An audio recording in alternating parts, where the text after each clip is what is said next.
Oh yeah, man. Welcome, boys and girls, ladies and gentlemen from around the world. You're listening tonight to the most influential urban conservative talk show in the world. It is the Exceptional Conservative Show live from the nation's capital. That's Washington, D.C. to you and me. We're not ashamed of the good news of conservatism, for it is the power of liberation. First to the Republican and then the Socialist. So glad to have you here tonight. Mary Brockman's in the chat roll tonight. She's my bouncer. If you diss her, you diss me, and you will be dismissed. So glad to also have William in there and everyone and many people joining into the chat roll. This is a huge, huge, huge night. I count this man as one of my bestest of friends. He doesn't count me the very same way. He has a greater love for Mrs. Biggs. That's kind of like a scenario of all my friends. They love Mrs. Biggs. They can't stand me. Well, anyway, the RNC, Preibus, they have it out for it. And I know what it's like for people to not like you. And not only not like you, not love you. And even to the point of despise you. Yes, they plan on suing Raynard Jackson. In fact, they're doing it. And we're going to talk with him about that tonight. And we're going to share that around the world because actually Preibus is becoming the Godfather of the Republican Party. Hey, well, forget about it. No, we can't. We can't. So we're going to talk about that tonight. Ladies and gentlemen, thank God for the FBI and the New York police and the New Jersey police. Great job, all of you, working together. The Homeland Security, you did all right today, but we got some concerns about what y'all be doing. Just basically handing out citizenship awards to folks. You know, it's like everyone who participates gets citizenship. So that's just the way it works at Homeland Security.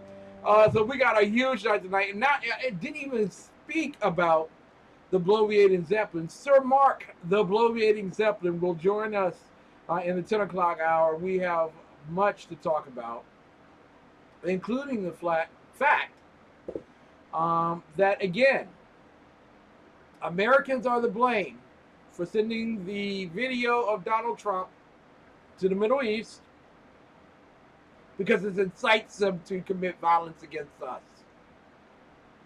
That's the Hillary Clinton foreign policy. Thank you. Thank you very much. You can go to bed now. I hope everyone had a great weekend.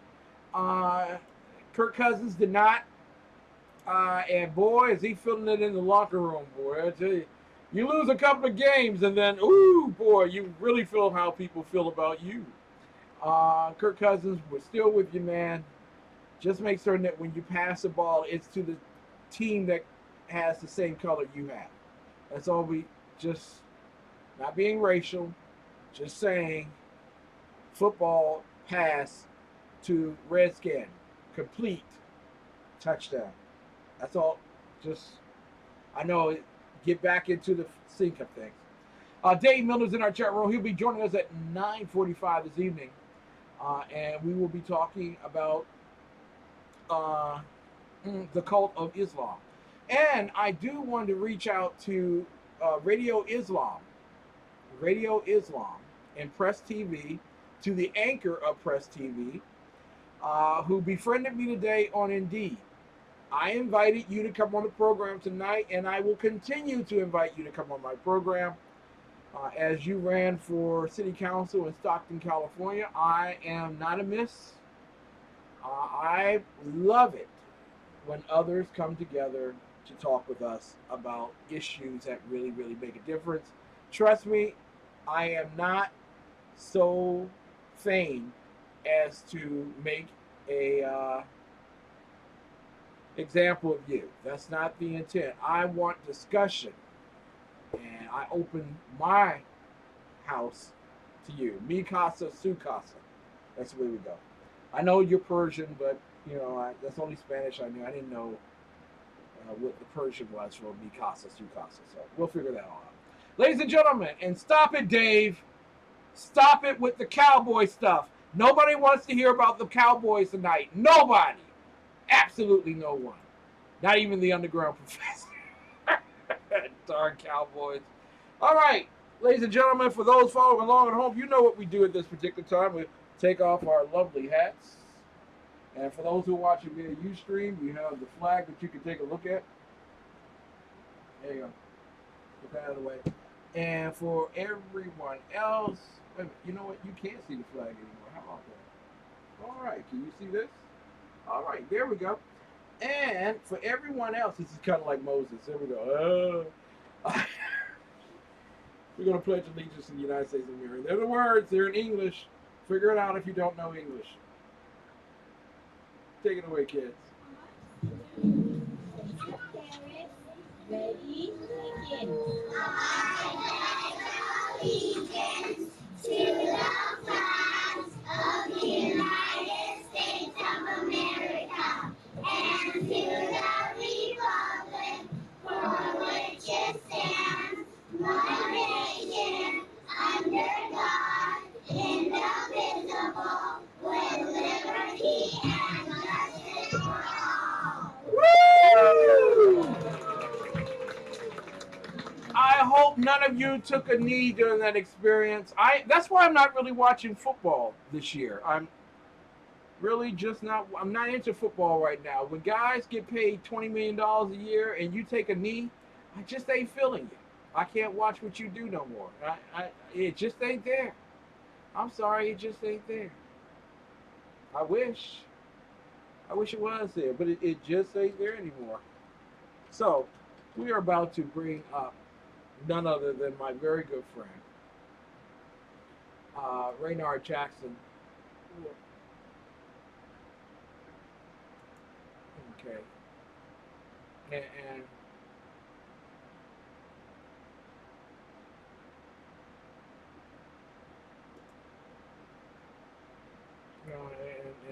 just what I thought it. Oh yeah, man. This is just the way that it goes. Okay, we're gonna close that up. Okay. And just what I thought. Let's try it. Over here. I tell you. I think it'll come in clearer here anyway.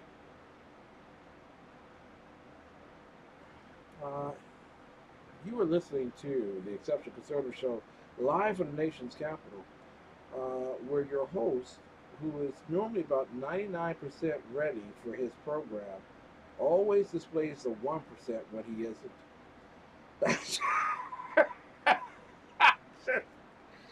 I tell you, nothing but the truth on that one. Okay,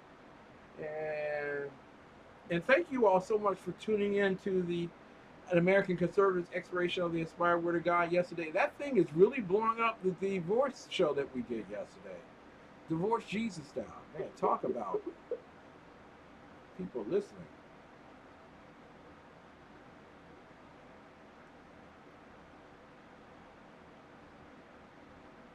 One ringy dingy, two ringy dingies. We're trying to connect with my very good friend Raynard Jackson. There we go. There we go.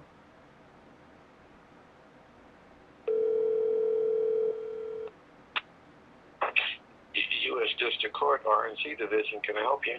Yes, I'm here to sue Raynard Jackson. Can I stand in line? No. If you're suing him, we'll put you in an expedited line. Ladies and gentlemen, my Boy, I very good tell you. friend, Mr. Raynard Jackson, not only a great political consultant from around the world, but also a wonderful writer and columnist. You'll read his stuff in hundreds of magazines and newspapers around the country. Uh, Mr. Jackson, I hear tell Yes. based on your latest editorial that apparently Reince Preibus has not taken kindly to you. Uh, what say you? What exactly has gone on? Well, okay, Ken, I tell you, thanks for having me on your show. But if I knew the answer to that, heck, I'd be a billionaire. And you and I, with the Holy Mother's permission, obviously, would be laying on the beach in the Caribbean somewhere with a nice drink in our hand. Well, you've been to several of my events and my most recent Trailblazer event, and last November I received provisional approval from the U.S.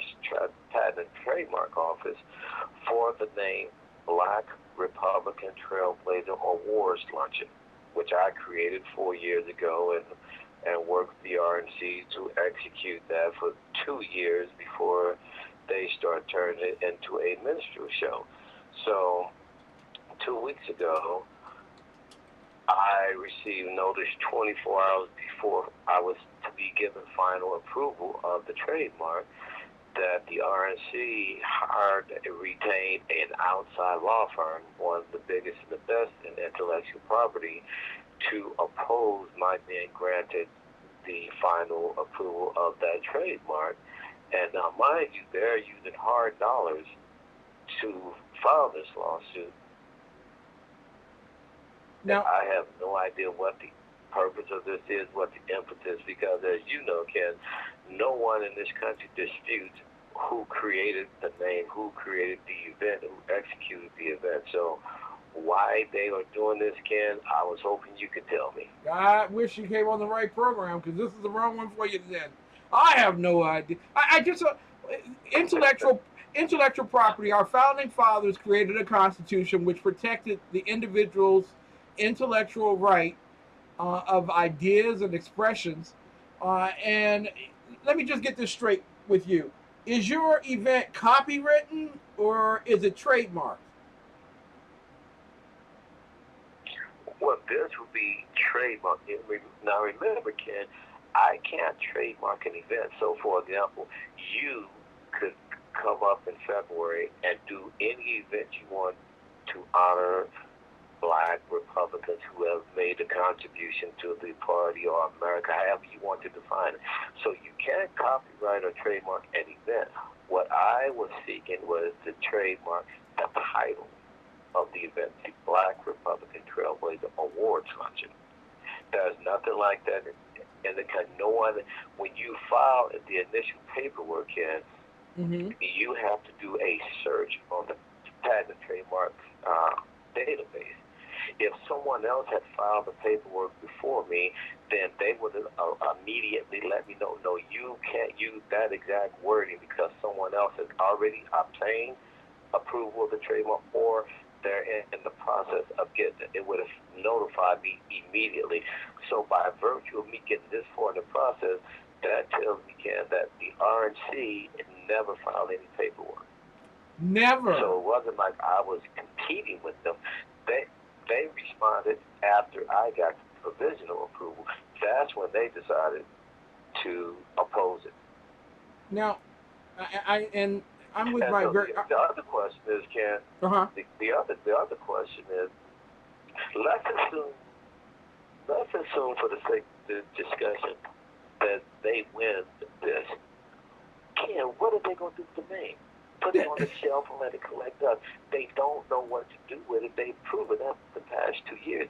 So, again, what is their rationale behind even doing it? They've shown their incompetence as to how do you go from Ken in year one honoring Bill Coleman and Bob Brown to honoring Mia Love, Tim Scott, Will Hurd, and how do you go from me emceeing the first year to Roland Martin, a liberal Democrat?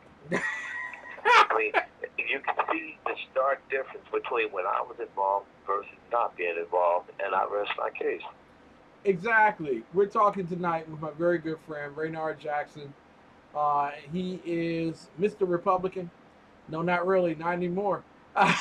He is. I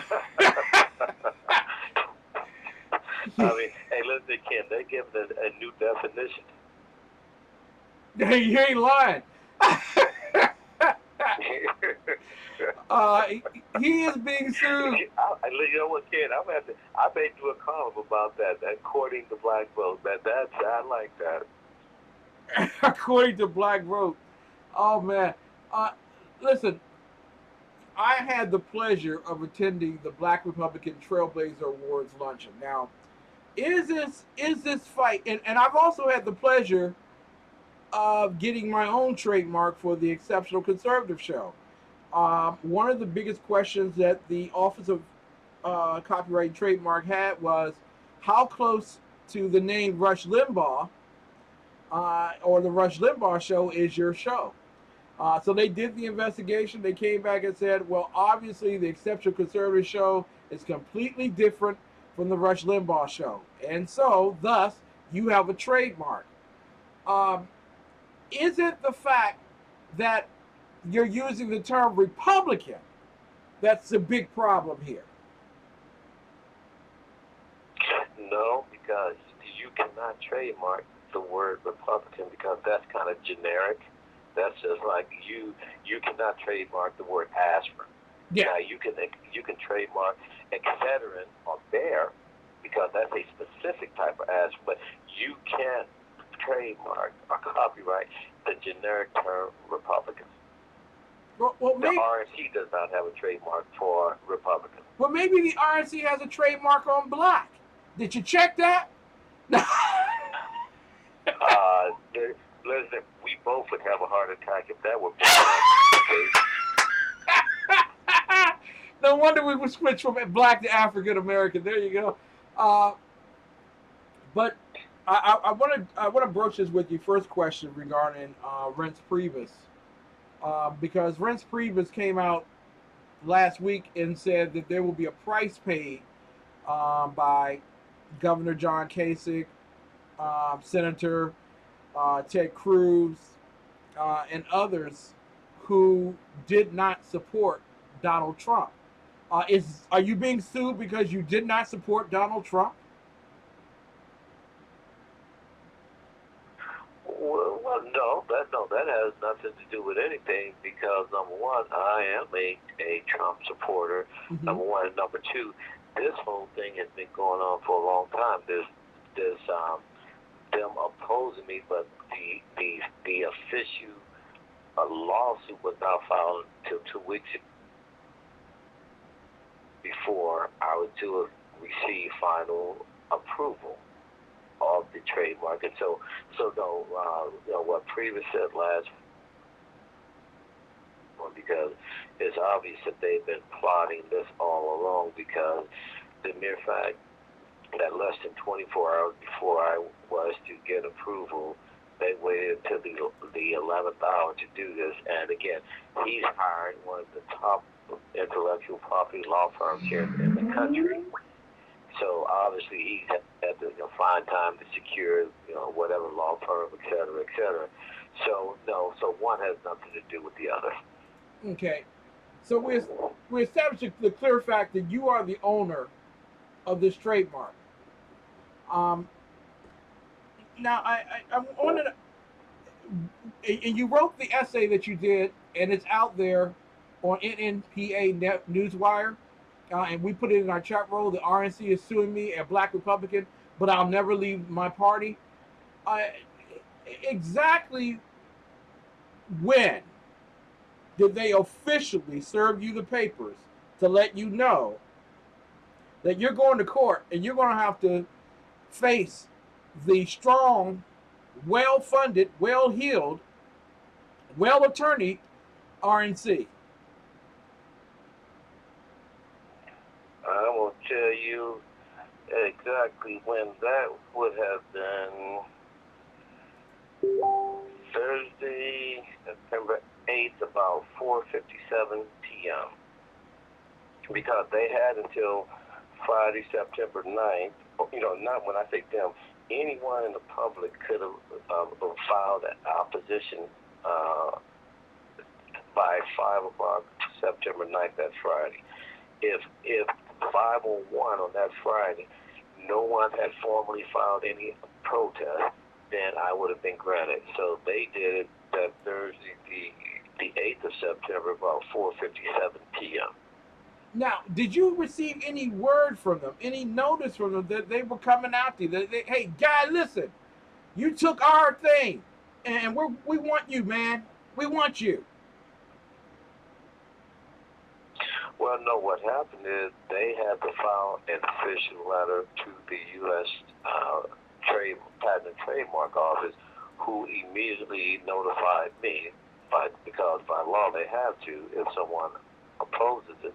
So they sent the letter to the Trademark Office, and who in turn notified me and sent me a copy of the filings of the law firm, and et cetera, et cetera. So that's how I found out. Wow. And they're moving to sweet. When do you all end up in court virtually? Are you going to court? Are they looking to settle or something? What exactly is their aim? Well, I guess I don't know since I haven't spoken to them, but I assume they want to claim ownership of the name Black Republican Trailblazer Award luncheon, and so I have until October 18th to officially file my response. Once that's filed, then they have a series of dates for discovery and hearings and all that stuff. So according to their calendar from the trademark office, if it goes through the full process, you're talking about almost the end of next year before it even get to a judge being able to render any type of decision one way or the other. Now, from this point forward, there's always the opportunity for both parties to sit down to try to mediate or arbitrate a solution. But I don't think that's necessary, Ken, because of one thing. The only discussion I'm willing to have is them being willing to say, you own the name Black Republican Trailblazer Award Luncheon, free and clear, with no stipulation. If that's not the conversation, there's nothing for us to sit down and talk about. There is no middle ground. Wow. Because you can't say we both own it, or you own it for 1 month out of the year, we own it for 11. It's an all or nothing proposition in my view. Now, we're talking with Raynard Jackson, who is the founder and chairman of the Black Americans for a Better Future PAC. Also, he is a wonderful columnist, great author, and happens to be a friend of the family. Well, actually, he's a friend to the Holy Mother. I just happened to come along in the package. I'm glad you corrected yourself. Thank you. I'm so very glad of that.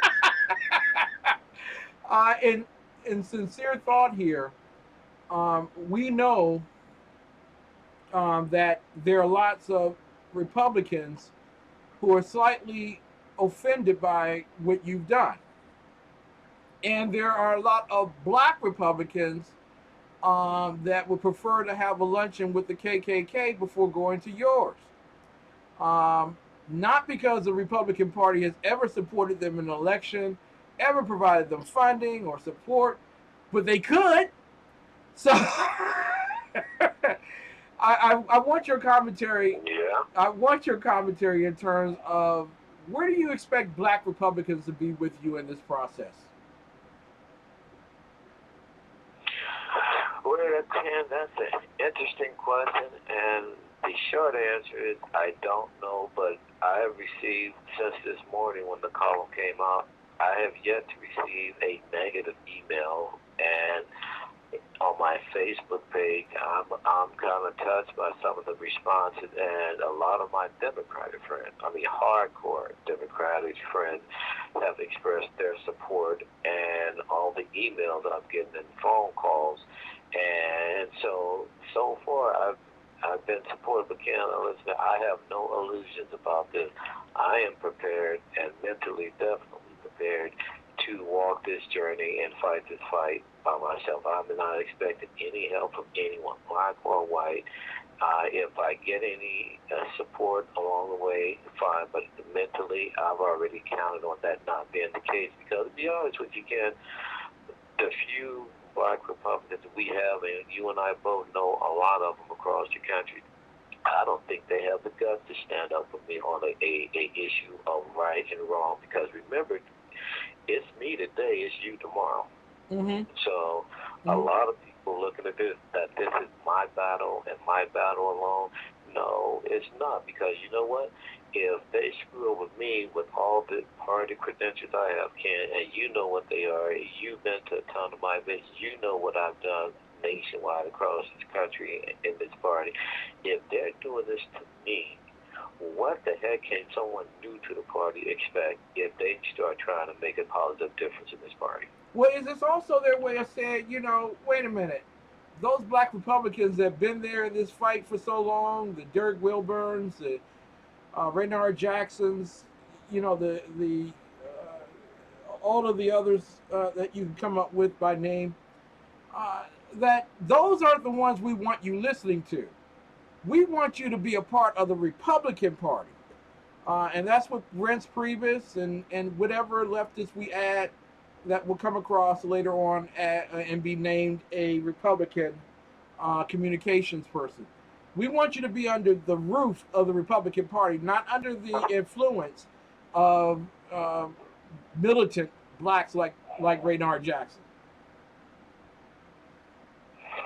Right. Well, yeah, and the other thing is, Ken, and this is why I titled the column this morning, and I ended by saying the title, and I'm not leaving the party, because so many media people have asked me over the past few years, especially, why do you stay in a party that constantly disrespects you, that constantly tries to sabotage everything you're doing? And my answer is very simple, Ken.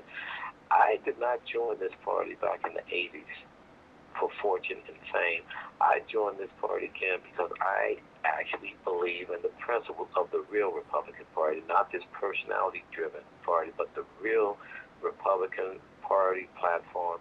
I agree with most of the things in there, and so I'm not going to allow anyone to drive me from the party I have chosen to be active in. That's not going to happen, Ken. Hell will freeze over before I do that, and that's why I thought it was fitting for me to end the column the way I did, quoting Martin Luther after he challenged the authority of the Pope, and what I didn't have enough space to write about all the details of that. But for your audience member, Ken, who don't know who Martin Luther is, this is who Martin Luther King Jr. is named after.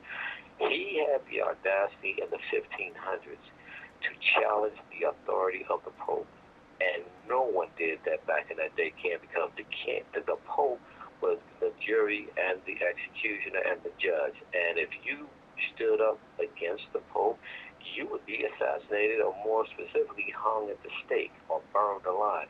That's no exaggeration. And so when Martin Luther King nailed his 95 Theses on the walls of the Theater Worms in Germany back in 1512, and stood up there, and they summoned him before the emperor in Germany, under the guise that they thought he would apologize or recant for what he said against the Pope.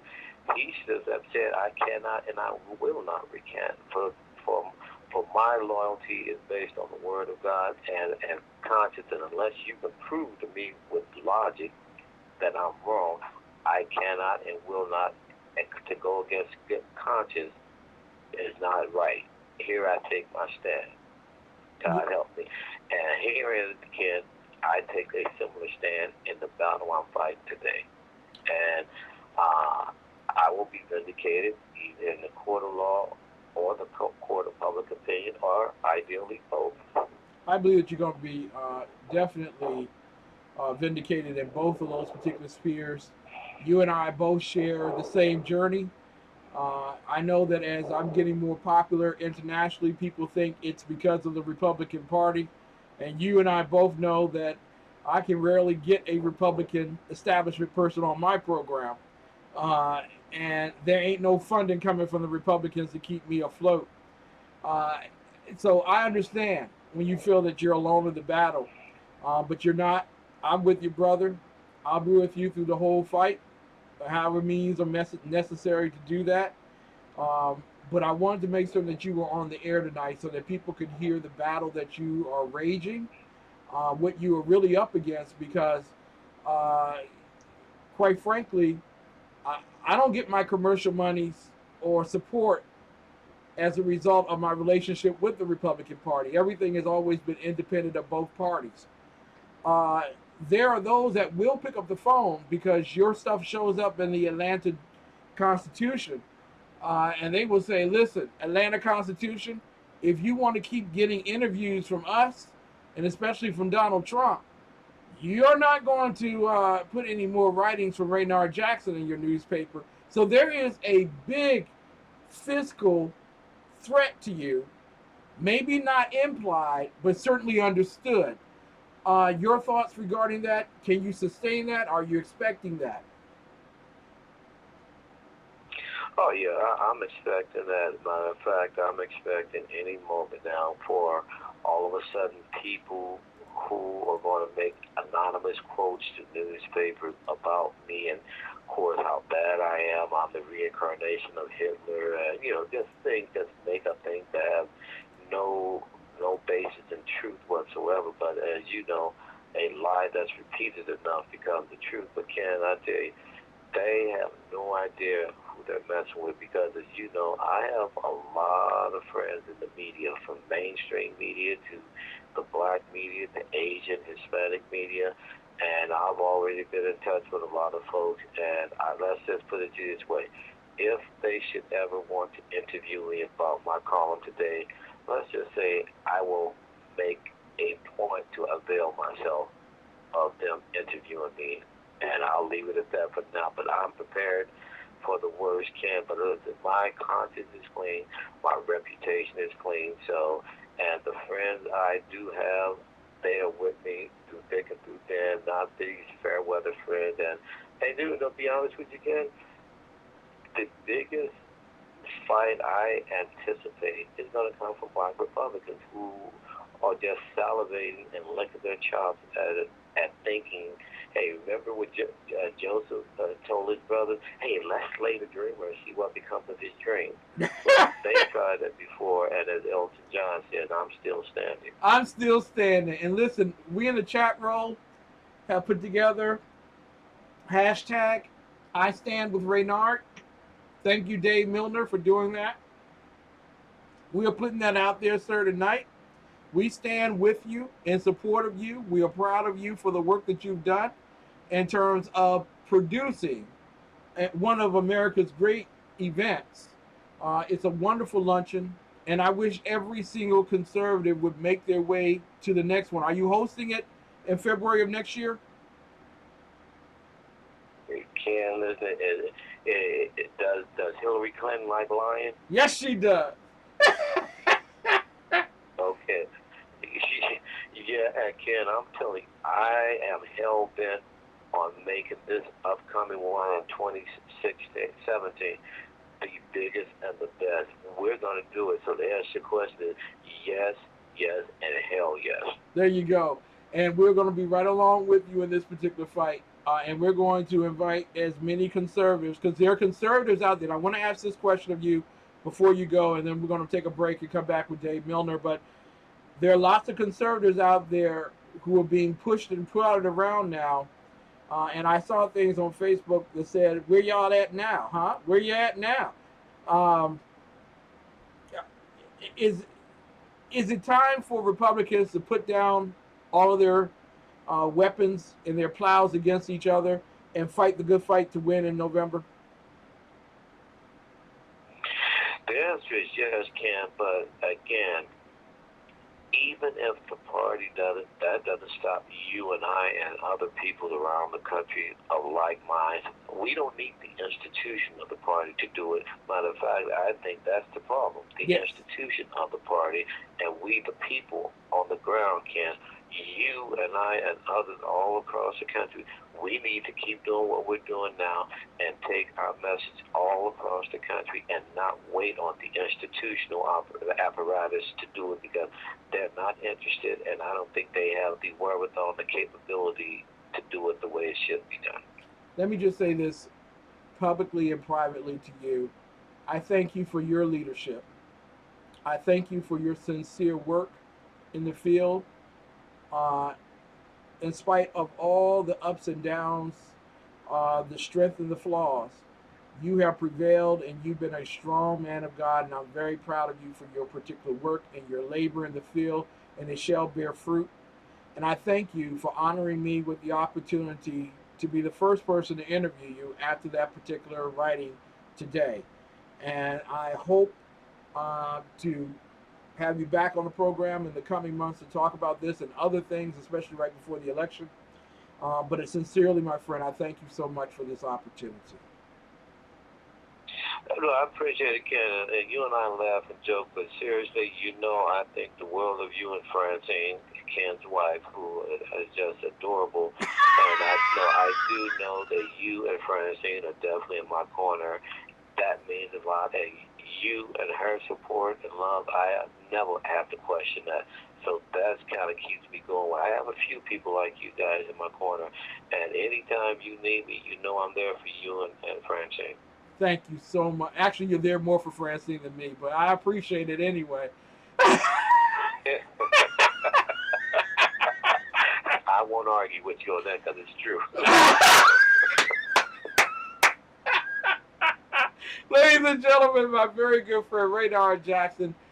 If you haven't already gotten the essay, please make it a point that you stand with him and that you do get the essay. You can find it at his website on Facebook, Raynard Jackson. I'm putting it in the chat roll for you to read and to share. But ladies and gentlemen, we need to stand with the brother because as he goes, so the rest of us will go. You, Katrina Person, don't think they won't let you out on the back door. Just don't think that one. Ladies and gentlemen, thank you so much. Raynard Jackson. God bless you, sir. Thank you, Ken. Thank you. Bye-bye. Bye-bye. All right. Ladies and gentlemen, we will be back right after this break. And I'll be back with another very good friend, Dave Milner. He has a few points he wants to make before we go before Sir Mark. Thank you all so much for joining us. God bless you. We will be right back in a few with none other than the best in urban conservative talk, the exceptional one himself, Ken McClinton. Hey, that's me. So what do you think about ebooks? Maybe you've never read an ebook before, but you're considering giving it a try. Or maybe you've been reluctant to try ebooks because you don't want to buy another expensive electronic device. Or maybe you already enjoy ebooks, but you haven't been able to find titles from your favorite Christian authors. Whatever your situation, ChristianBook.com has the solution. Your trusted source for print books for over 30 years now offers ebooks. Our always free CBD reader allows you to read on the devices you already own without spending money on a new device. Thousands of Christian ebooks at ChristianBook.com means you can shop with confidence and choose from the titles you want. Plus, we are adding new titles all the time. Browse our huge selection of low-priced Christian ebooks the same way you would printed books, only now you can go from shopping to reading in seconds. Simply select the ebook you wish to purchase, confirm your account information, and start reading. Free samples of every ebook are available, so you can preview the book first, before you buy it. Plus, there's no lengthy app downloads and updates. Accessing the CBD Reader is as easy as going to cbdreader.christianbook.com and bookmarking the page. The CBD Reader holds your ebooks and bookmarks for you, no matter what device you're on. So, you can take your entire ebook library wherever you go and pick up right where you left off. Our customizable options make it possible to read your ebooks in different font sizes and styles. Want a large print version? You've got it in seconds with a simple click of the mouse. Already own a dedicated e-reader? Download your ebooks to your computer from your ChristianBook.com account and transfer them to your device. Try ebooks at ChristianBook.com and start reading your favorite books in seconds. Easy, economical, everywhere you want to read. Welcome to ChristianBook.com ebooks. Dogs is the world's innovator in lightweight casual footwear, utilizing memory foam and EVA technology to give the consumer one of the most lightweight, most comfortable shoes on the market. What makes Dogs one of the leading brands in this category is we've been able to combine comfort, style with affordability. And our customers and our loyal followers enjoy the fact that they can have a comfortable shoe that is very stylish, lightweight, and now we're able to offer slip resistancy in our work brands. We're able to offer functionality in our golf brand. So when they're buying Dogs and wearing Dogs, they know that they're getting the best in this category. The one thing that we've been very fortunate to experience is that a lot of our customers tend to come back to Dogs to buy some of our other styles, or they'll buy additional colors. We find, again, just because of our comfort and the durability of the shoe, that our customers tend to come back again and again to purchase our new products. Because Dogs offer such a wide variety of styles, you're able to actually purchase Dogs in uniform supply stores, golf stores, green grass stores. You can purchase, of course, online at usadogs.com. That's DAWGS. And you can also go to a lot of our web partners, such as Shoe Buy and Amazon, and purchase shoes directly through all the major online retailers as well.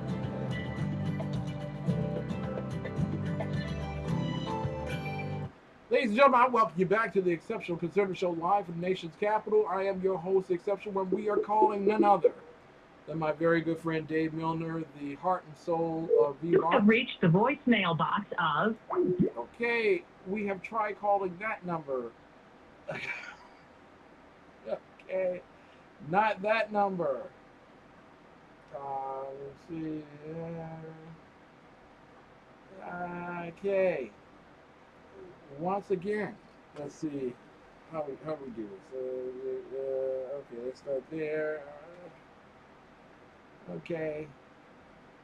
You wonder how I actually do such a credible show. Ladies and gentlemen, I tell you.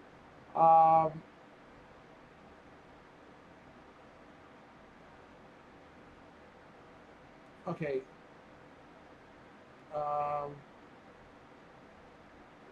Skype me, man. That's what I gotta do.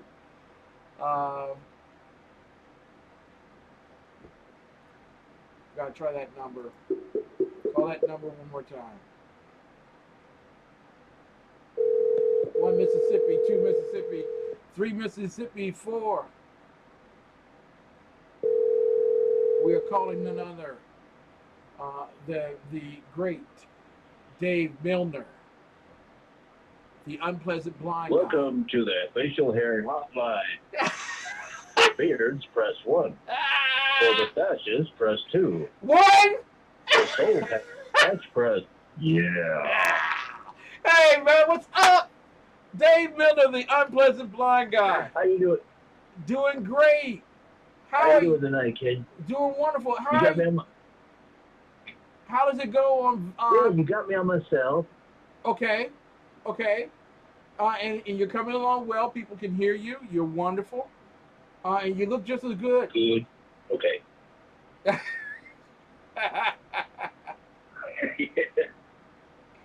I look just as good. All right. Well, yeah, that's good, man. Hey, I'm glad to look good on the phone. That's the only way people can stand to look at me. Exactly. Other than that, I needed to speak to you tonight because I need to make a small correction. Oh. And I need to make a point. First off, the correction. When I spoke to you on the 12th when you had me on your fine program, I said that it took that Sharia courts would not accept a woman's accusation of rape unless she was backed up by 7 male witnesses, and the actual number is 4. That's 4. I made a mistake there, so and yes, it still is an indicator that women are treated like livestock in Islamic law, but a little correction needed to be made. Now, my point is that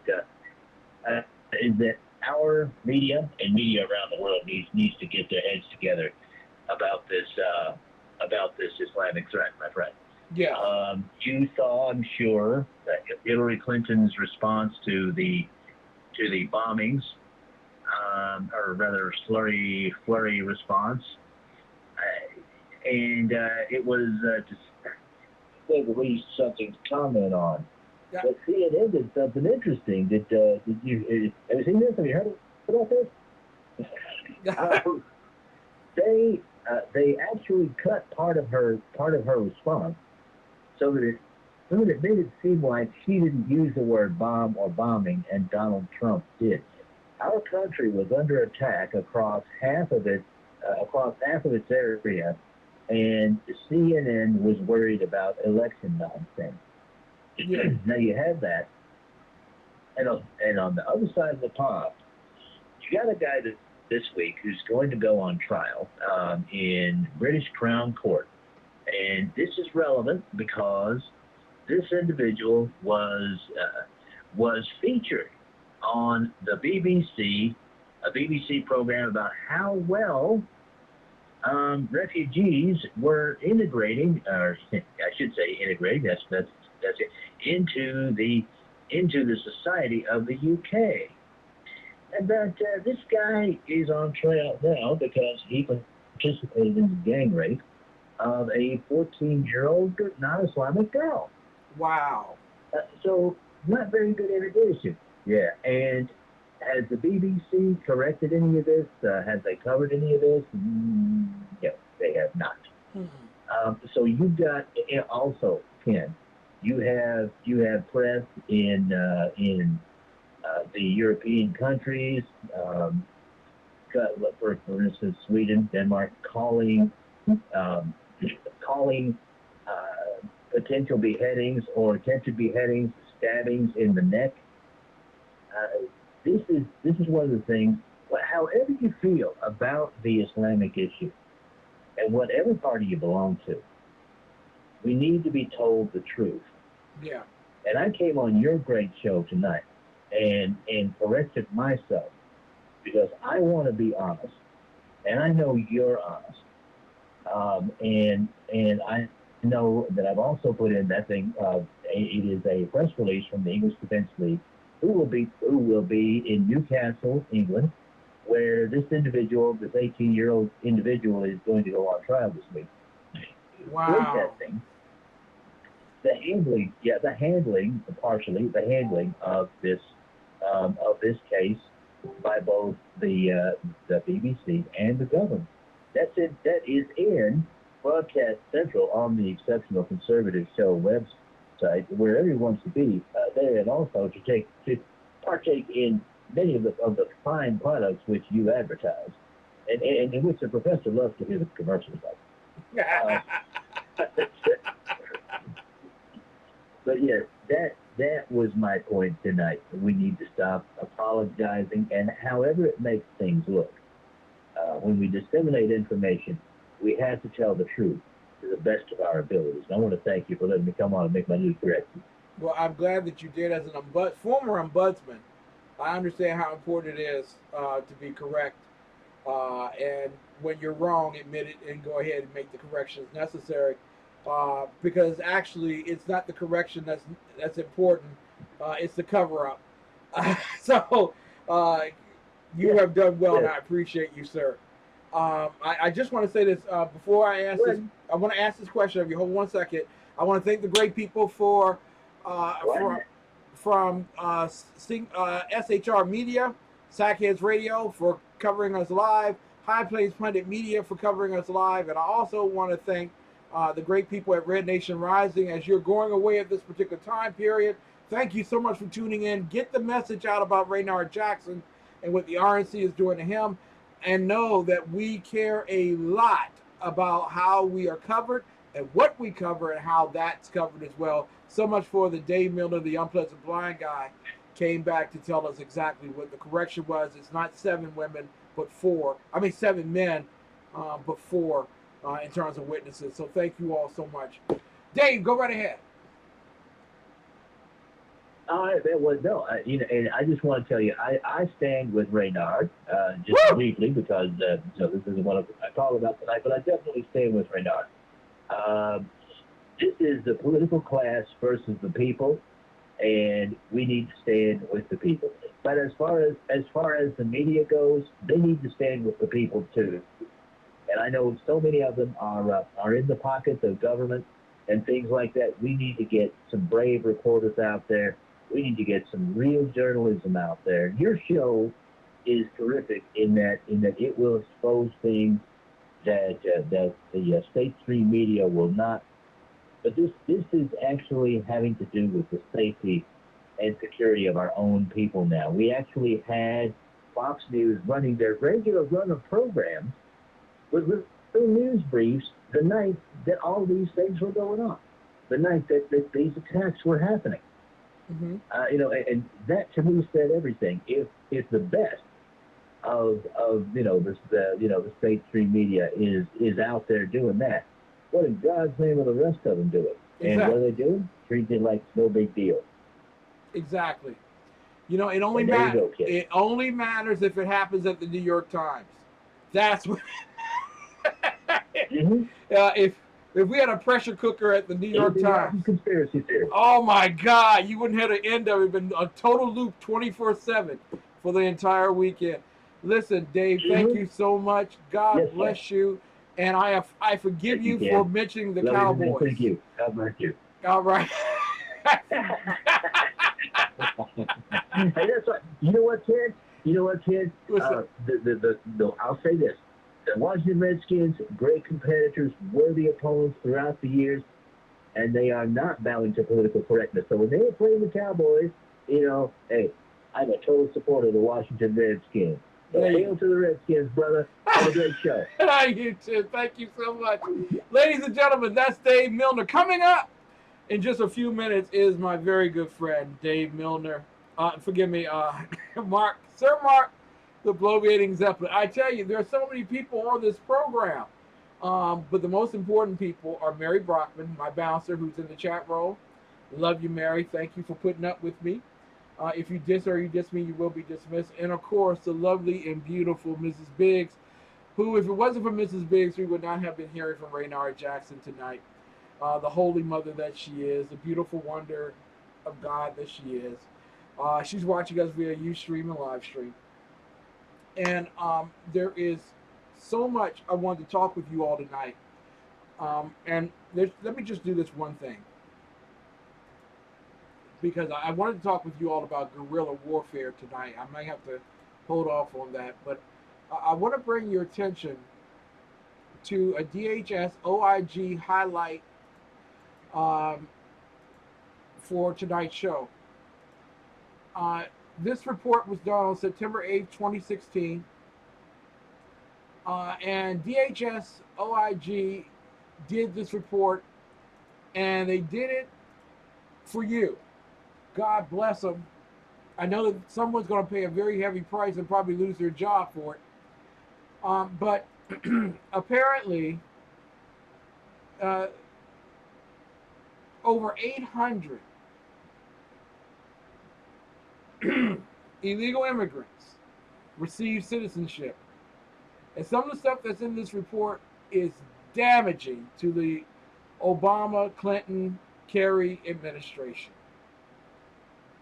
And literally, the FBI, and I'll read it to you, the digital records were not available because although USCIS procedures require checking applicants' fingerprints against both the Department of Homeland Security's and the Federal Bureau of Investigation's digital reprint repositories, neither contains all old fingerprint records. Yes, your biggest enemies for immigration reform are the Department of Homeland Security and the Federal Bureau of Investigation. Ladies and gentlemen, this is suck. If you really want to know what it looks like, what it feels like, there are people who are literally willing to give away citizenship because they can't do their job. But you know what we do in this instance? Blame the Republicans. We'll be right back with the second half of the Exceptional Conservative Show, live from the nation's capital.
We have Kona coffee. We have 100% Kona coffee. You know, Kona Coffee is a wonderful place. In Hillcrest, there are many places that offer coffee, but Kona has some of the best quality coffee that I have consistently been able to receive. I actually used to work at Starbucks, and I don't like it. I love Kona compared to Starbucks just because the Starbucks espresso is always a little burnt, and the Kona is really smooth. It's not over roasted. We roast it daily, so we can keep it so fresh. It's delicious. It's very creamy. I'm having a chai latte. Our Kona blend is amazing. It's a 35% Kona. This is a flavored one. They use like oils to flavor it, so you don't get like all that sugar if you're especially like if you're looking to be more healthy. It's amazing. I come every morning that I have to work and get their acai bowl, and it's phenomenal. An acai bowl is a Brazilian berry. It's really healthy meal. Could be at breakfast, lunch, or dinner. Refreshing, and it comes with fresh bananas and strawberries and granola and coconut, and they're amazing. It's better because they do know you. So if you walk in and you can have a conversation, unlike Starbucks, they're kind of whatever. They're always so friendly. They're always really nice. Even when you see them around the area, they always stop and say hi to you. They treat you like neighbors, which is really nice. 4 out of 5 doctors prefer Kona coffee.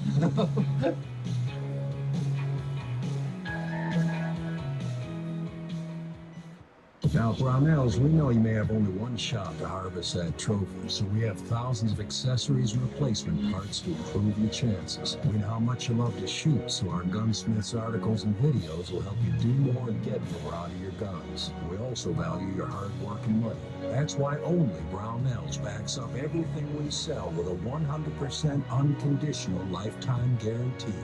Brownells, the world's largest supplier of firearm accessories and gunsmithing tools. I was in need of some advice from a lawyer, but I found this site and it saved me a fortune. Law Depot lets you easily customize legal documents. More than 2 million people have used Law Depot to create over 4 million legal documents and save over $1 billion in legal fees. Whether you are interested in protecting your estate, managing a rental property, setting up a business, or any other situation requiring legal forms, Law Depot's extensive library of documents and legal resources are able to assist you with all your legal needs. You get customized legal documents at a fraction of the price it would cost through a traditional lawyer. Quality legal documents since 2001. Click the link below. From coast to coast, there is one bank focused on building a better future. One bank with programs you can trust to help boost your economic picture. One United Bank. With rates better than the national average, no hidden fees, and even cashback debit cards, you will feel the boost in your budget. One United Bank, the premier bank for urban communities in Boston, Miami, and Los Angeles. Visit us at oneunited.com or call 877-1UNITED today. Member FDIC.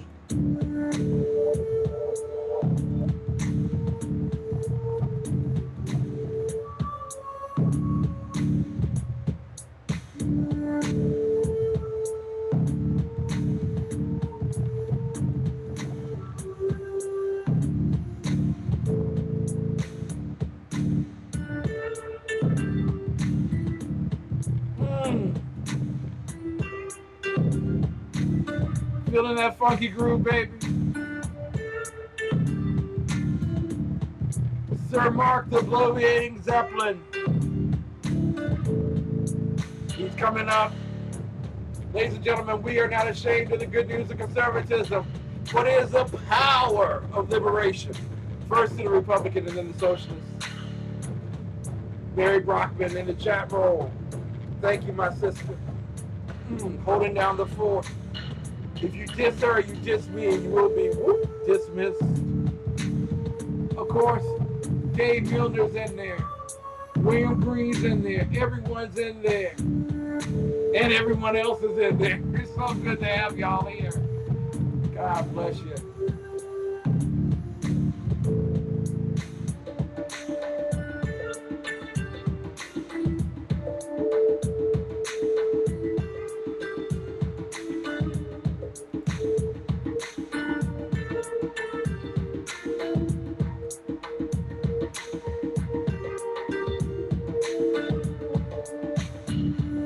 Beautiful, beautiful, beautiful.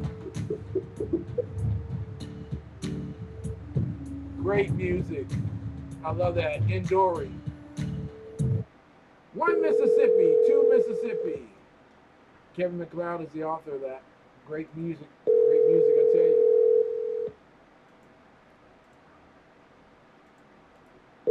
Sir Mark, the Bloviating Zeppelin, we are calling him. Tell him it's not the IRS.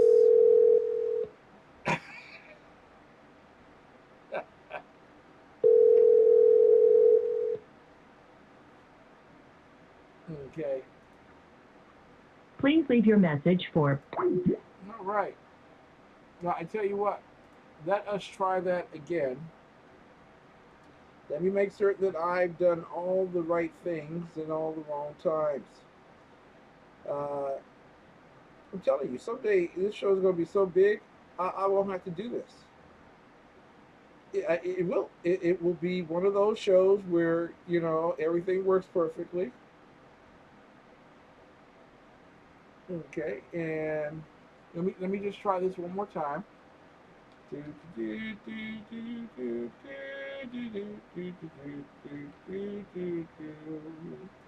we go.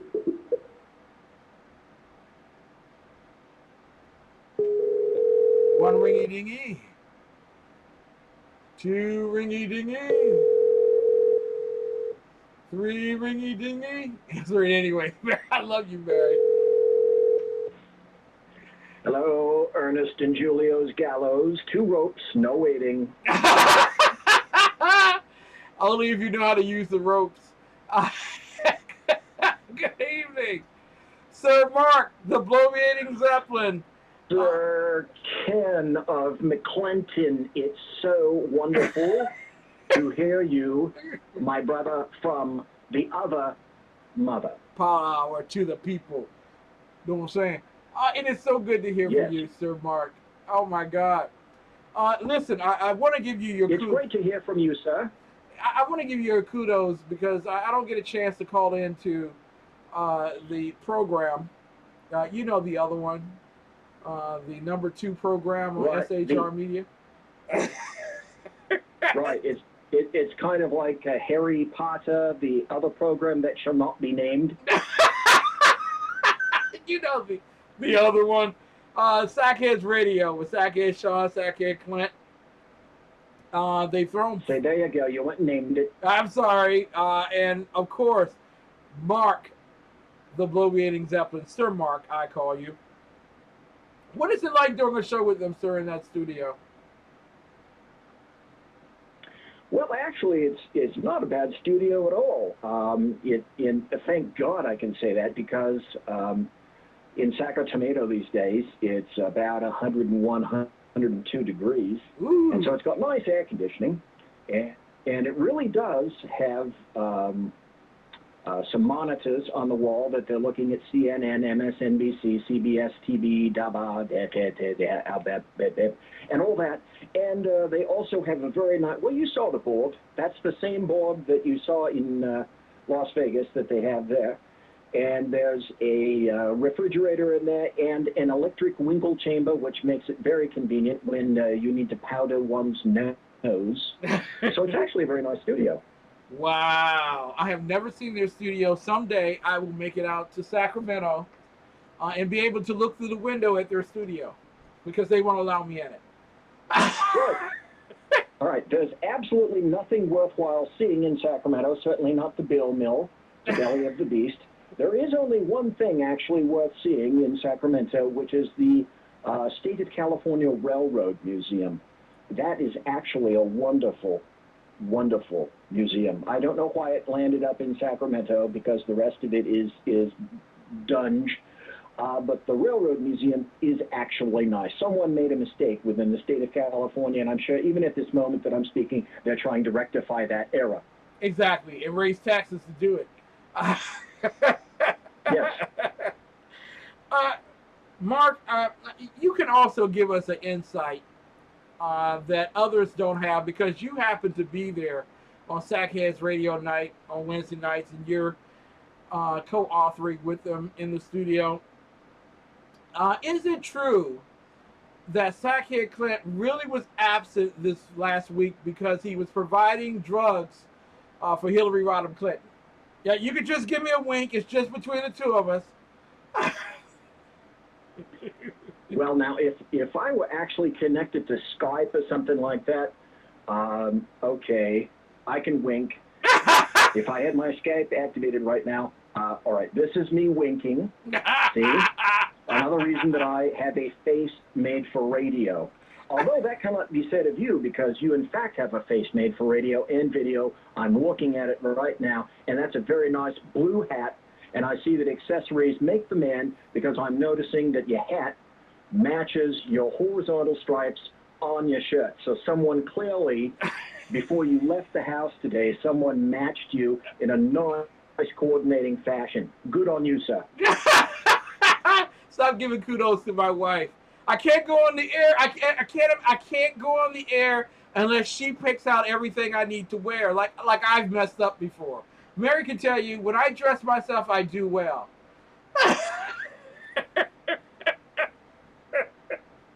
Well, you're wonderfully color coordinated. Thank you. And the other thing that I noticed, like I said in chat, something's going on with your clock. Yeah. Because it's not at the same time it was last week. No, this time it's working. It's working throughout the whole let's show. See. Yeah. Oh, you know, that's right, because, yeah, that's right. You're on East Coast time, so, yeah. 10:15 would be about the right time. Yeah. Oh, my God. You put in batteries, didn't you? I put in the batteries that Mary sent me. Those are my two producers, Mary and Mrs. Biggs. I tell you. That was very kind of her. So, Mary, my hat is off to you. Oh, they keep me right on task. Listen, Sir Mark, you have done a great work this week in terms of your writings, as you do every week. And I read them. And for those who are in the chat room who don't get a chance to, let me give you his link. You can go to his site, get some great information, because he thinks on both sides of the brain now, not just the left side. Oh my God, Mary, you're gonna bust me out like that. Mary says I sent the batteries last year. Oh, thank you, Mary. Thank you. I got around to using them. Thank you. Well, they must be Energizer batteries. They are indeed. Wait, Energizer batteries.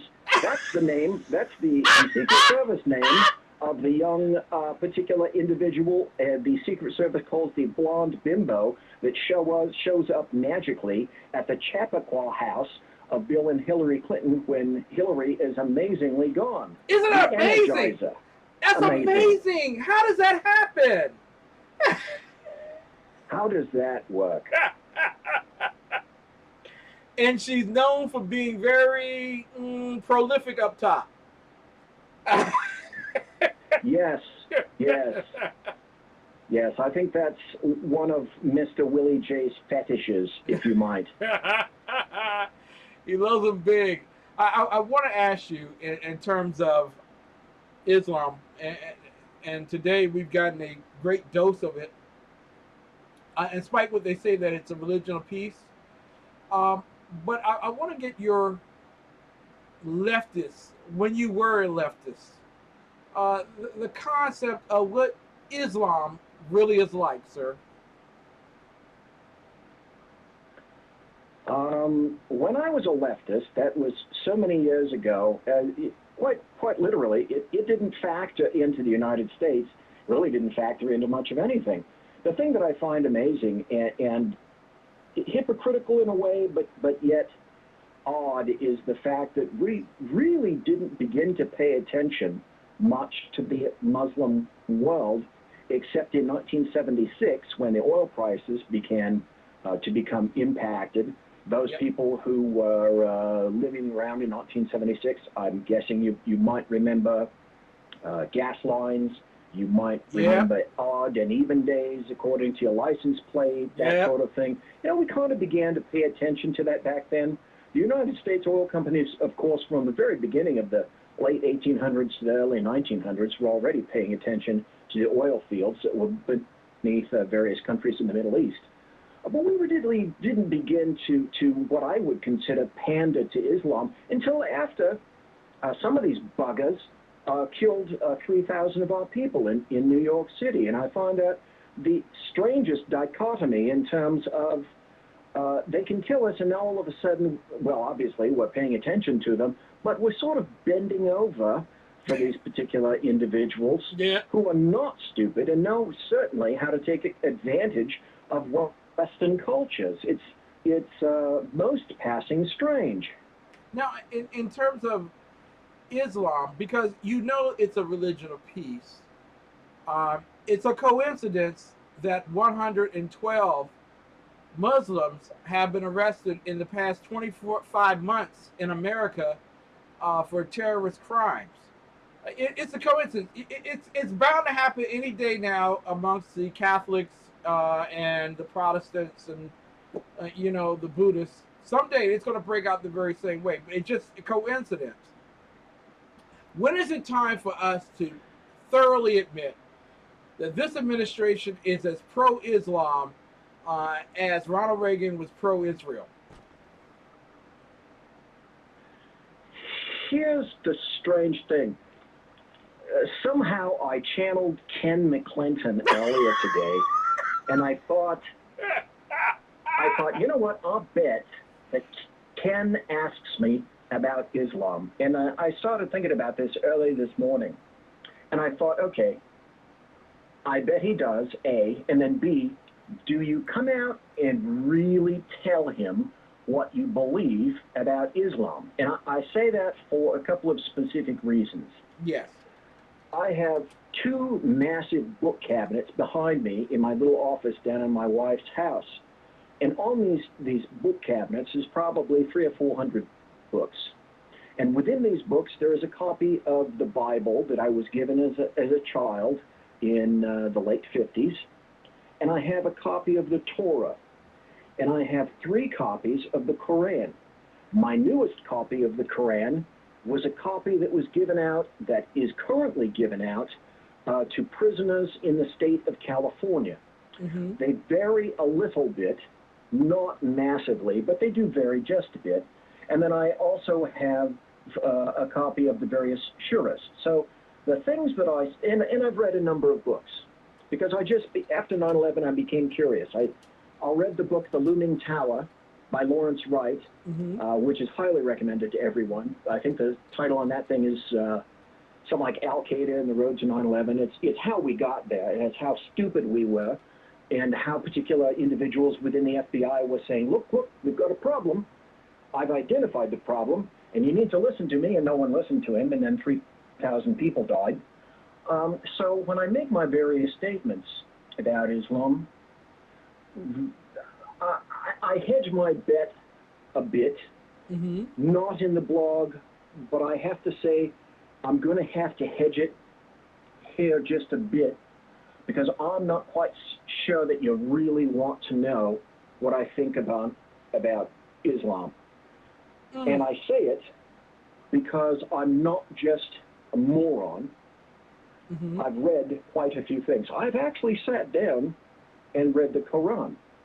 And it's something that I would recommend a lot of people do. If you really are interested in understanding, truly trying to understand what's going on in the Middle East. And there are 2 versions, well, there's more than 2 versions of Islam. Of course, there's Sunni and Shia. And there are many subsects under that as well. And then in those subsects, there are many others. But I think the biggest thing to be taken away from Islam is that its origins are in a nomadic and a Bedouin society. Okay. And once you begin to understand that particular concept and how it was instituted, then you begin to understand the religion itself. Let's just say, in summary, I'm not a big fan of Islam. Ken, I'll let you take it from there. I'll answer any specific questions that you might have. No. But I am not impressed with Islam. You handle that just like Winston Churchill back in 1930, explaining his concerns about the Nazis and also the Palestinians. Well said. And quite frankly, we should all be concerned about the those who folly with creating the language of spirituality on the back of a camel that spits. Don't think we're going to actually get anything good out of that. It's a family show, and let me tell you that I will keep my language. I will keep my language proper. Thank you, sir. One of the folks. Here's what I would suggest to people that have men and women that have come back recently from the Middle East, particularly Afghanistan, maybe Iraq, something like that. And when your soldiers have come back, ask them what one of the first things that they not only begin to understand, but they see frequently in front of their eyes about the nature of the people that they interact with. Mm-hmm. I might address that a little bit later. It's of a bit of a sexual nature, but it's something that absolutely no one will talk about. There are many aspects that people purposely don't want addressed, but I tend to couch things specifically with regard to Islam in terms of what I call the reversal effect. And it goes something like this. For every act of injury, violence, hate, beheading, bloodletting, the setting of fire, bodies on fire, the pushing of people from buildings, the stoning of individuals, the cutting of genitalia, the dipping of bodies in fire, the throwing of persons in acid, the drowning in cages, just a fraction of that. Now let's take the word Islam or Muslim out of those particular aspects and those sentences, and let's, for example, insert the word Catholic. Wow. I submit to everyone listening and to you yourself that had an infinitesimal amount of things that the Muslims have done to each other and other persons were committed by Catholics, a simple fraction, a minute fraction. My guess would be many years ago, you would have seen the bulk of Catholic churches burned to the ground, and priests, fathers, sisters, held on pikes, bleeding pikes, throughout the Middle East and the rest of the world. And I would suspect that the Catholic religion would be almost a thing of the past. And I also submit that if the Vatican itself survived any form of assault, I would be shocked. There might even not be a pope today. Thank you. Had some of the things been done in the name of Catholicism that have been done in the name of Islam. I have a phrase that I've been using for quite a number of years, and it knocked into my head and made so much sense after 9/11.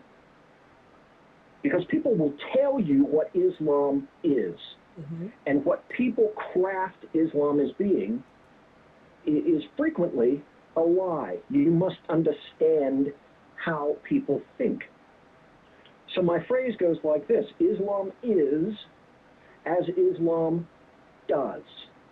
In politics, in the nature of human beings, you respond to words with words and to actions with actions.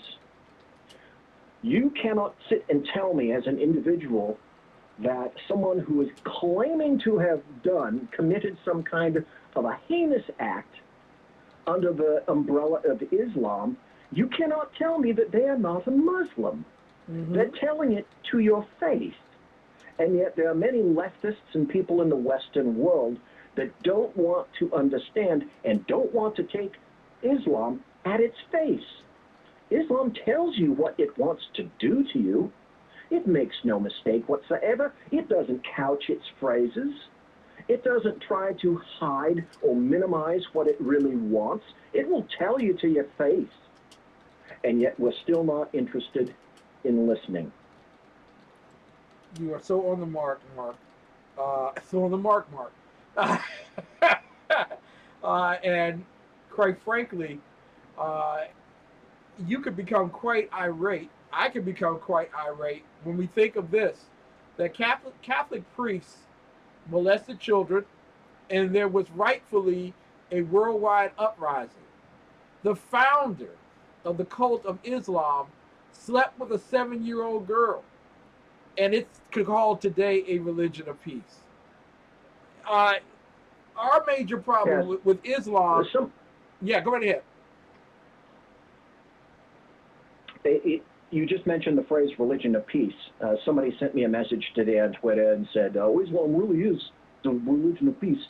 And I said, Islam isn't a religion of peace. Number one, it's not just a religion. It's much, much more than that. It's a way of life. It's not just a culture. It's even beyond that. It is, in fact, a way of life. So if you minimize Islam and think that it's only a religion, number one, you'd be terribly wrong. And number two, it's not a religion of peace. It's a religion of pieces. Yes. There is a saying that has been among Muslims for many, many years. And if you understand the specifics of this particular saying, then you will have a much better understanding of Islam. And the saying goes something like this: me against my brother. Me and my brother against my cousin. Me and my brother and my cousin against the tribe. Me and my brother and my cousin and the tribe against the outsider. If you understand what that truly means, then you have an excellent grasp of how Islam functions. This is the time where I would suggest to anybody and everyone, pull out your pens. If you're on the internet, you might even want to search as I write this. There are two books that I always highly recommend to everyone if you want to understand Islam. One is called The Closed Circle, and it's by a British individual named David Pryce, P-R-Y-C-E, Jones. And the second one is called The Strong Horse, and it's by Lee Smith, common spelling.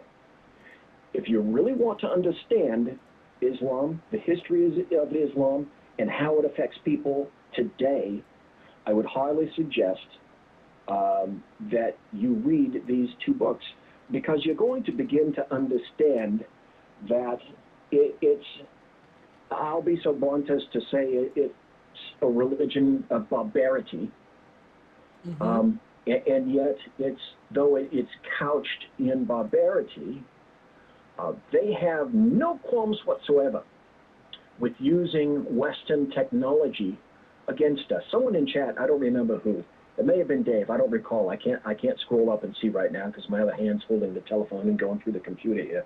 Somebody said in here, Takia. And for those who do not understand the phrase Takia, Takia is a concept in Islam in which if one is not a member of Islam, you are not a Muslim, then clearly, and I'm sure everyone's heard this term, you are an infidel. Yes. And according to the concept of taqiyya, you must be lied to. That is to say, it's acceptable under Islam to prevaricate in any way so that the tenets of Islam are upheld. It's not only acceptable, it's advocated to do this to persons who are not Muslims themselves. And it's people who say, "Oh, that's just a cock up.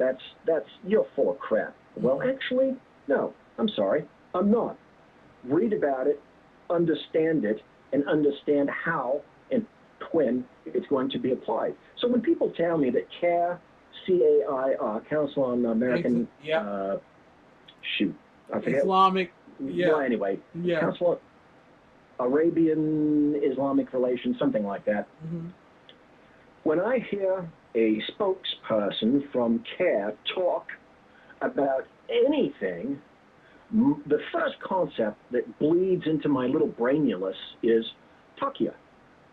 This person is not going to tell me the truth. And not only are they not going to tell me the truth, they're purposely going to lie to me. And at the same time, they're going to use Western values and ways against us every possible time they can. That's the nature of the beast. Understand it. Know it. It's how it functions.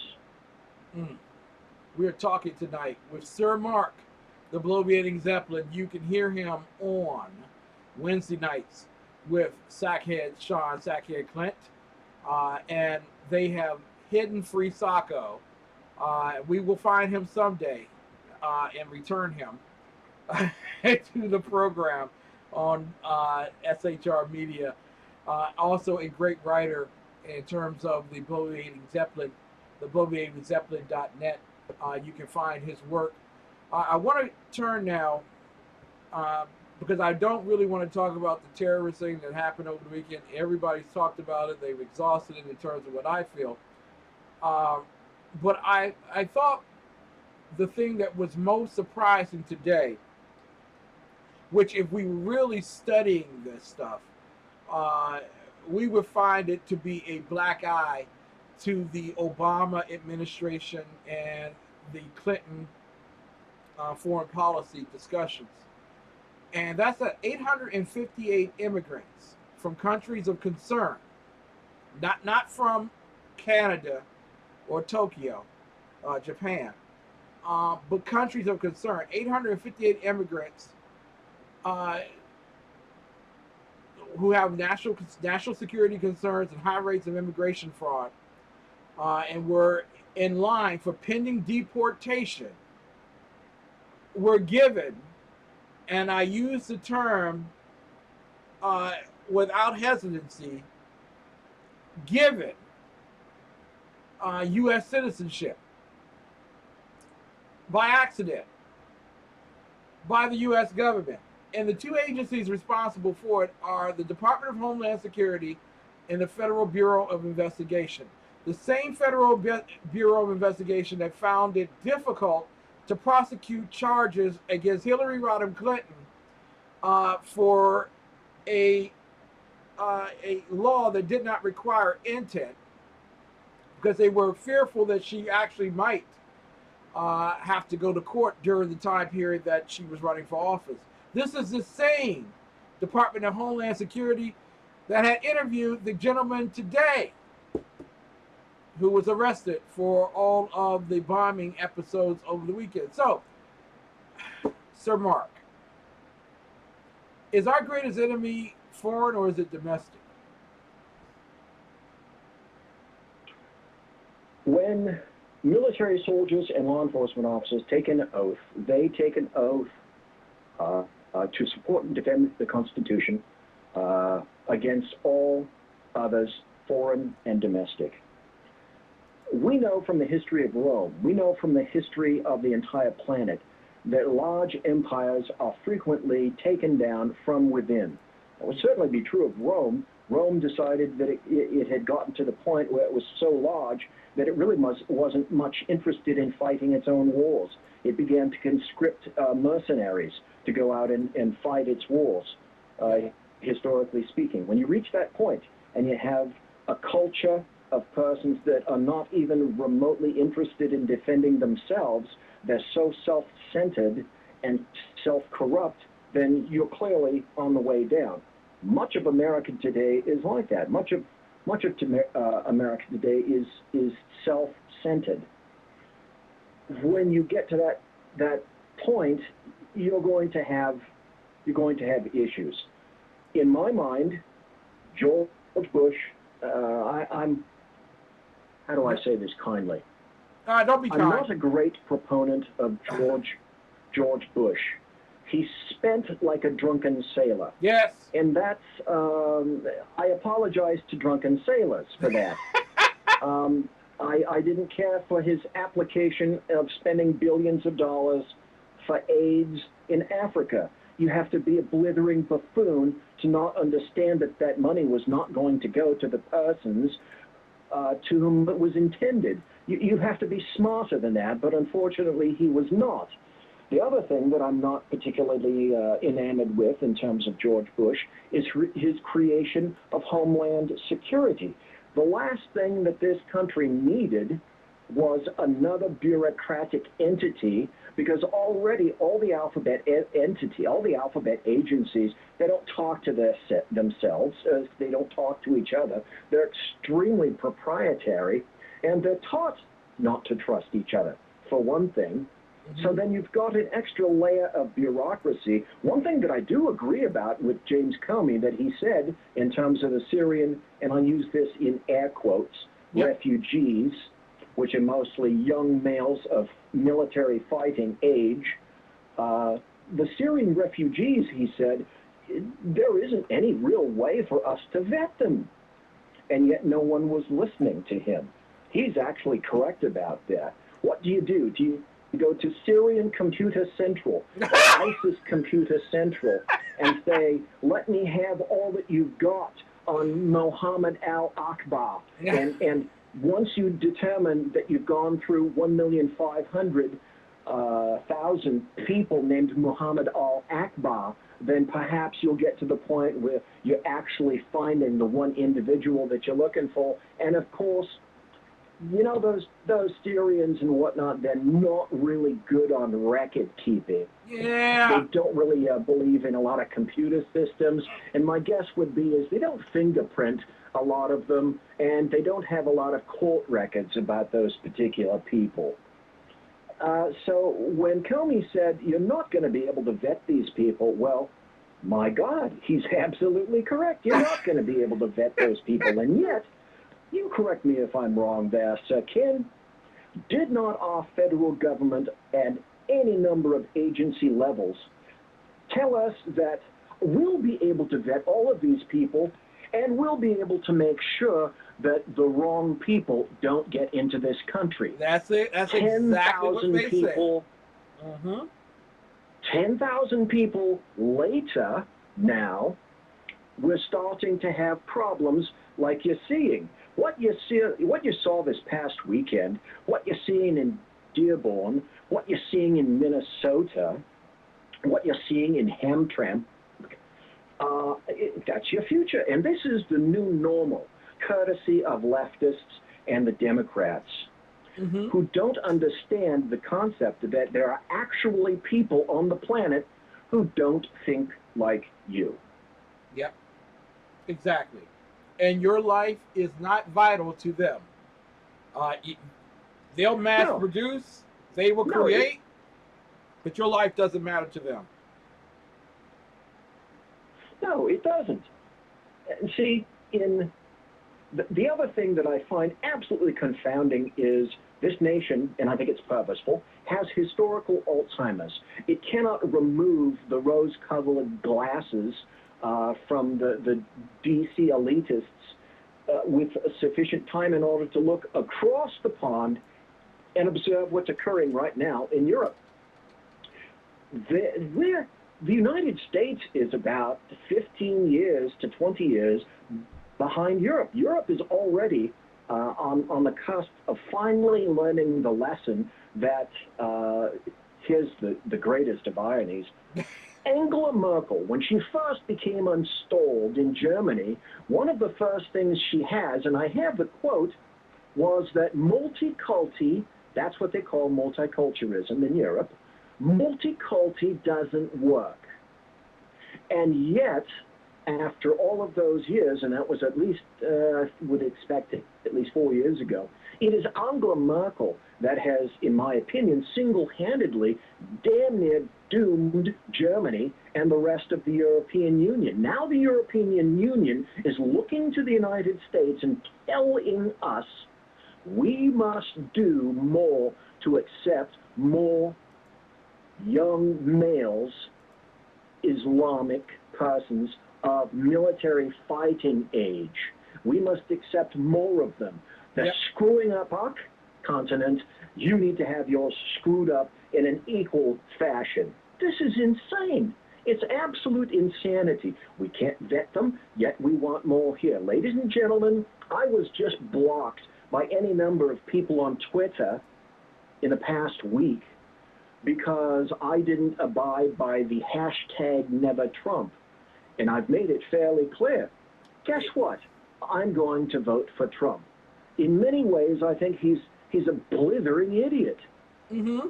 But I have to get down to 2 points. Number one, some of the things that he's mentioned, that he's listed for justices for SCOTUS, can't say as I disagree with that. The next president is going to have a wide range in terms of appointments for SCOTUS. Number one, right off the bat, and I see another 2 to 3 coming in the next 4 to 6 years. Yep. That's aspect one. Aspect two is I'm voting for Trump for another very, even more foundational reason. Who's that? He's not Hillary Clinton. Bingo! Bingo! Marco Polo! There you go. She's not Hillary. And that's one of the things I wanted to bring up with you tonight. Our wellspring conversation about the cult of Islam. And the lengthy, charismatic discussion and its understandings, we come to a simple thought that scripture built upon the back of a camel can't be trusted. And if you don't get that, you'll get the bullet between your eyes from this group of people. And we could talk about the Haitian thing in due season. That already condemns the Clinton Foundation for using millions of dollars from oppressed countries for themselves and not for the people, like the people of Haiti. But with all of the good news, how could things not be going well for Hillary? Remember, she was Secretary of State, former First Lady, a senator.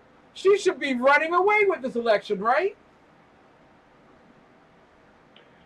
And you know, again, in terms of irony, you're absolutely correct. You're absolutely correct. With her, theoretically anyway, on paper anyway, if you're a retard in some fashion, theoretically she should be absolutely walking away from Donald Trump. You know, I understand why Donald Trump got here. Many of the Republicans anymore are in fact Republicans in name only. You may as well on many of them simply change the parenthesis R to a parenthesis D and be done with it. So I understand the precursor, the origin of Donald Trump. That's fully comprehensible to me. Mm-hmm. The fact that Donald Trump is winning just blew me away for quite the longest time, until I finally realized, you know what, my guy didn't get it. And I know who I can't vote for, so guess what? In our political system, the way this thing goes right now, I know one thing. I'm not going to not show up to vote, because I am going to vote. And number two, I'm not going to vote for Hillary Clinton. So what does that leave me left? Well, it leaves potentially two other persons. It leaves Gary Johnson and Jill Stein. Jill Stein, you're a moron. I'm not going to even go there. Gary Johnson, when I heard Gary Johnson say, and I have to say that there are some aspects of libertarianism that I enjoy. Many of them are budgetary in nature and governmental in nature. But when I heard Gary Johnson say that one of the first things that he would do is immediately begin to minimize our carrier groups, as soon as he said that, you're done to me. You're dead. Dead. I have no interest in you whatsoever. we're listening to Sir Mark, the Bloviating Zeppelin, the foreign policy argument that people are holding today, and this is the last question I have for you. But they're saying that Donald John Trump is not qualified to be president of the United States, not because of his temperament, because he's proven himself presidential for the past 4 weeks, while his opponent has lain in critical condition in some room of Chappaquiddick, or Chappaqua, New York, forgive me. Chappaquiddick, Chappaqua, it doesn't matter the difference for liberals. Same outcomes. He's shown that he, while being boisterous at times, can be compassionate, while Hillary has proven she could be absent. With all of that going on, is there really any interest whatsoever in terms of the debate? Has the election already been won by Donald J. Trump at this point? No, because I still have this hesitancy within to believe what my old civics teacher told me when I was in high school, and his name was Mr. Helms, and what he said then, even back then in the 60s, was as true then as it is today. Republicans don't win elections. Democrats lose them. Hillary Clinton is in the process of losing. Now, I can cross my fingers and say that I hope Donald Trump wins, and then I'm going to cross my toes and my fingers and my eyes and just sort of hope that things don't go too badly. Because honestly, I don't think he can do that much that hasn't already been done. And in fact, he may have some interesting ideas. His problem is that he's not much interested, as far as I can tell, in listening to the advice of others. His success, if he's elected to the presidency, will be in terms of who does he apply to his cabinet, who are his cabinet members. That I'm very curious about that. So I don't think it's a given that he's going to win. I think it looks better now than it did before. I think there are a number of things that we have to understand about the Clintons. Hillary is still getting over the fact that Obama beat her in 2008. And so when you hear the leftists and the American media maggots say that when anyone is indicating that it was the Clintons who started the Obama birther incident, that they're lying, well, actually, they're not lying. It's actually true. That was a member of the Clinton staff when she was up against Mr. Obama, who did, in fact, begin to hint and then state that they had some questions. Was he really born in here, or was he born overseas?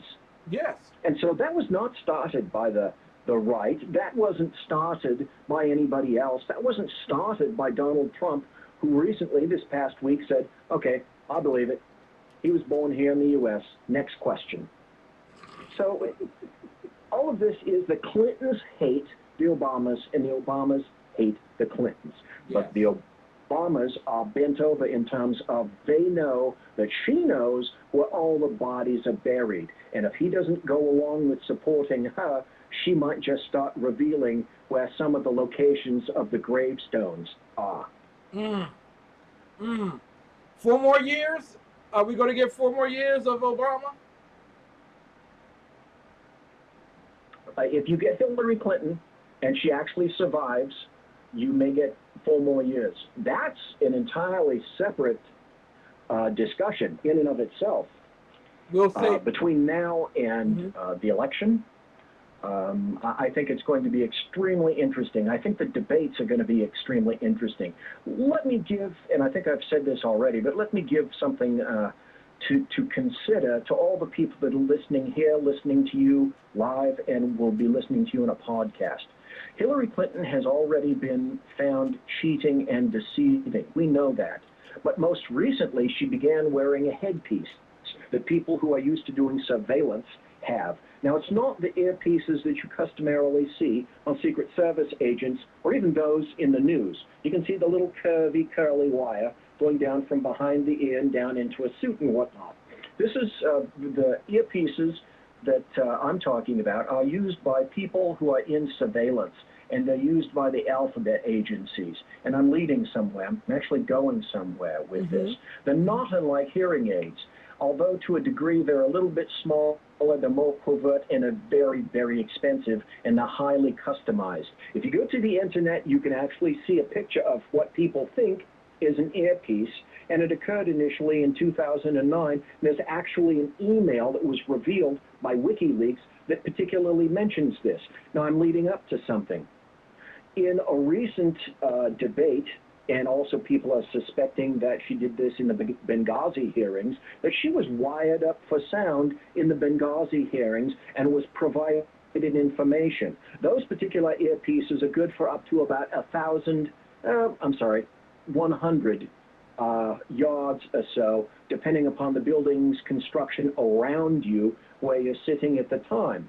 That was then, this is now. I can tell you, and I'm not speaking out of school, I still have some contacts in some of the alphabet agencies and in some of the other military people. There was a person that I spoke to last week who said that he can remember, and it brought back this memory of his, that he was speaking to some of the agents, the Secret Service agents, because he was a member of the military at the time, but he was not in a uniformed capacity. His was something else, shall we say.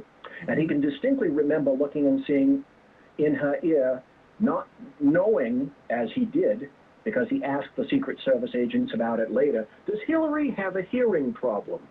And the answer from one of the agents was, no, she does not. And at that point, he shut his mouth and went about his business. But he happened to tell me last week that he caught her and saw her wearing what he knows, because he's done them and worn them himself before as an agent, that she has an earpiece that she listens. Now, here's going to be the interesting aspect. Is anybody going to bring this up besides myself, because that post is coming, for the debates? Very, very curious. My guess would be, because I'd say that we have very little memory, my guess would be she may be as bold to actually walk on a stage with the earpiece again. And if that occurs, someone with a camera and a great lens should attempt to catch that. If that happens, if she's caught, she's done. Because the rest of the media at this point, I don't think, even they can't cover something as baldly, nakedly arrogant. I don't think even they could cover that up, since it's already, I can go to two sources already. My own particular source, the photographs that we have that are revealed, I think, by Daily Caller and Daily Beast, and we also have the information that was received by WikiLeaks with regard to an email that specifically referred to her wearing an earpiece. Now, I have to ask you. My guess would be, yes, sir. Yeah, I have to ask you, Sir Mark. Did Dr. Badarak or Vinnie Bambusa, whatever her name is, say that she had a hearing problem in the medical release? You know, that's interesting. I'm not sure. I think if someone were to say that she had been having a hearing problem, I think it would have been public knowledge by now, because she would have said something about it. She would have made reference to it. And it would have been included in her medical report that she had a hearing ailment, since everyone was so concerned about her overall health. Although they didn't ask about neurological, her overall health, they said she was in great health, didn't have any issues or problems outside of the ones that they mentioned. Why are you wearing an earpiece, and why did you change the way that your hair falls over your ear now, when before it was behind your ear? I'm just saying, I've been noticing some things too, Sir Mark, and I think you're right on the right course. Well, who was it? I think Dave in chat was saying, well, she could wear a wig. Well, yes, she could wear a wig. But here's the question. Even though people are saying or attempting to allege that she may be wearing an earpiece, who would have the actual temerity to walk up to Hillary Rodham Clinton and say, Madam, would you pull back your hair so I can look in your ear canal? Ah, that's Ken I'm not McClinton. sure that there's anybody around I do it. that would do that. I do it. I'm raising my hand. I know you would. I know that she will. That's absolutely correct. But yet the thing is, she wants medical issues to her own advantage when it's convenient. Yeah. She had a concussion, so therefore she couldn't recall things 39 times. So she doesn't mind using a health issue to get her out, to extricate her from some kind of a particular issue that she gets herself involved in. But when she doesn't want to have a medical condition, she simply has pneumonia, and she feels better 2 hours later on the streets of let's see, where did she go for that? Oh, right, in New York. Yes. She comes in and walks out and looks 100% better and embraces a young child springing to her on the sidewalk. And if that wasn't concocted, I don't know what is. This is and you let her or me, you let me or you up there, I'd sure as hell pull out my dental tool and go to work on her ear canals to see what I could find. I would be behind bars. Secret Service would have locked me up a long time ago. Sir Mark, how can people get your stuff, man? Number one, thank you for having me on. Number two, you're a scholar and a gentleman. You're a very kind individual. I love listening to your show. And number three, I am at bloviatingzeppelin.net, and I'm on Twitter at BZepp. Capital B, capital Z, E-P, BZepp. The Bloviating, the Zeppelin who bloviates. Wednesday night, you will be on the air with Sackheads Radio, 11 p.m. Yes, if I'm not found dead in a federal park naked with my pants down around my ankle and a crowbar out my butt. Exactly, with 2 bullets in your head, in the rear portion of your head. And we knew that you were depressed the whole time. Right, and it will be suicide, you know. It would be. It will be suicide. We love you, Mark. Poor BZ, he was distraught. No! He had to kill himself with a crowbar and 2 rounds to the back of his head. Yes, definitely suicidal. Yes, clearly. Good night, sir. Thank you so much. You bet. You have a great show. God bless you, Ken. Take care. God bless you. Sir Mark, the Bloviating Zeppelin. Ladies and gentlemen, this has been a fun-filled night. And I promise you that tomorrow night will be even bigger. We're working on guests and finalizing some things for Tuesday and Thursday night. Tuesday and Wednesday night. Thursday night, of course, is New Day Black and Red. But I want to take a moment here to thank you all so much for tuning in and standing with Raynard Jackson. And for those who tuned in, if you didn't get a chance, if you go to the Broadcast Central area of the Exceptional Conservative Show, because there are 3 sections before you get to the chat roll, and that's the Exceptional Conservative Show, where you can go back and play the show itself, New Day Black and Red from Thursday night, and American Conservatives' Exploration of the Inspired Word of God from Sunday. And this show is really taking off. I mean, sincerely, I know we've had very good shows, but this show, Divorce Jesus Style, it debuted at number 14, and it is growing. So I'm encouraging you all, if you have the opportunity, go take a listen to Divorce Jesus Style, and then pass it on. I assure you that lives will be changed, and you might see the world a little bit more differently than you had previously. I want to thank everybody who was here tonight, and I want to remind you all that God blessed America. It's time for America to bless God. We'll see you tomorrow night. Take care.